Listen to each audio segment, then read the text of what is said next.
제3장 안식일에 손이 오그라든 사람을 고치시다. 예수님께서 다시 회당 위에 들어가셨는데 그곳에 한쪽 손이 오그라든 사람이 있었다.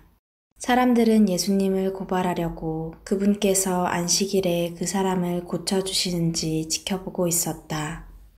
예수님께서 손이 오그라든 사람에게 일어나 가운데로 나와라 하시고 그들에게 말씀하셨다. 안식일에 좋은 일을 하는 것이 합당하냐? 남을 해치는 일을 하는 것이 합당하냐? 목숨을 구하는 것이 합당하냐? 죽이는 것이 합당하냐? 그러나 그들은 입을 열지 않았다.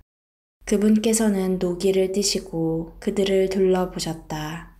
그리고 그들의 마음이 완고한 것을 몹시 슬퍼하시면서 그 사람에게 손을 뻗어라 하고 말씀하셨다. 그가 손을 뻗자 그 손이 다시 성하여졌다.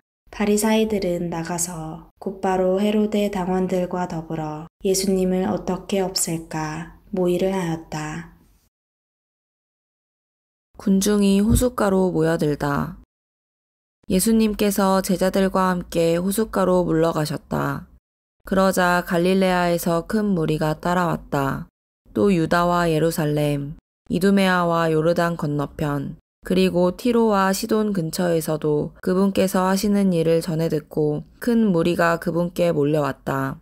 예수님께서는 군중이 당신을 밀쳐대는 일이 일어나지 않게 하시려고 당신께서 타실 거룻배 한 척을 마련하라고 제자들에게 이르셨다.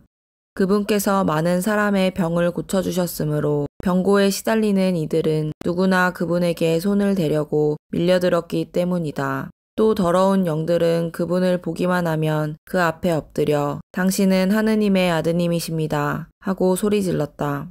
그러나 예수님께서는 그들에게 당신을 사람들에게 알리지 말라고 엄하게 이르곤 하셨다.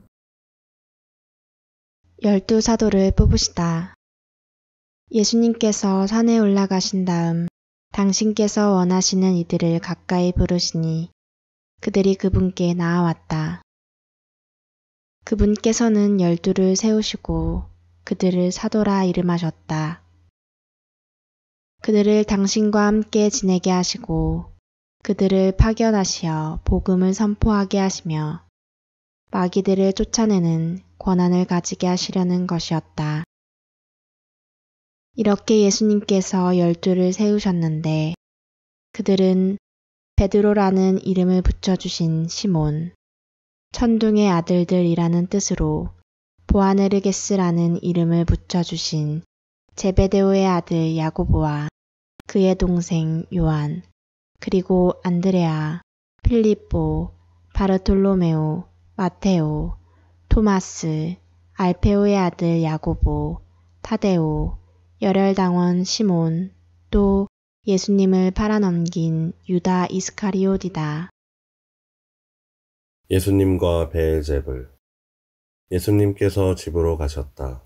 그러자 군중이 다시 모여들어 예수님의 일행은 음식을 들 수조차 없었다. 그런데 예수님의 친척들이 소문을 듣고 그분을 붙잡으러 나섰다. 그들은 예수님께서 미쳤다고 생각하였던 것이다. 한편 예루살렘에서 내려온 율법학자들이 그는 베엘제불이 들렸다고도 하고 그는 마귀 우두머리의 힘을 빌려 마귀들을 쫓아낸다고도 하였다. 그래서 예수님께서는 그들을 부르셔서 비유를 들어 말씀하셨다.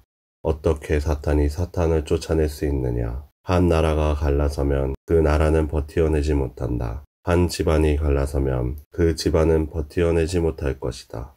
사탄도 자신을 거슬러 일어나 갈라서면 버티어내지 못하고 끝장이 난다. 먼저 힘센 자를 묶어놓지 않고서는 아무도 그 힘센 자의 집에 들어가 재물을 털 수 없다. 묶어놓은 뒤에야 그 집을 털 수 있다. 내가 진실로 너희에게 말한다. 사람들이 짓는 모든 죄와 그들이 신성을 모독하는 어떠한 말도 용서받을 것이다. 그러나 성령을 모독하는 자는 영원히 용서를 받지 못하고 영원한 죄에 매이게 된다. 이 말씀을 하신 것은 사람들이 그는 더러운 영이 들렸다고 말하였기 때문이다.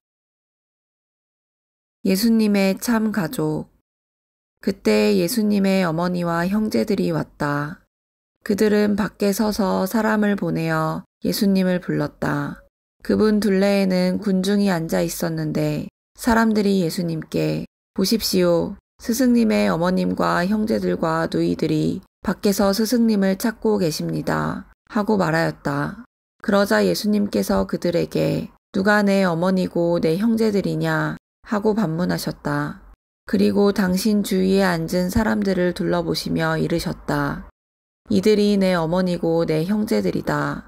하느님의 뜻을 실행하는 사람이 바로 내 형제요, 누이요, 어머니다. 주님의 말씀입니다.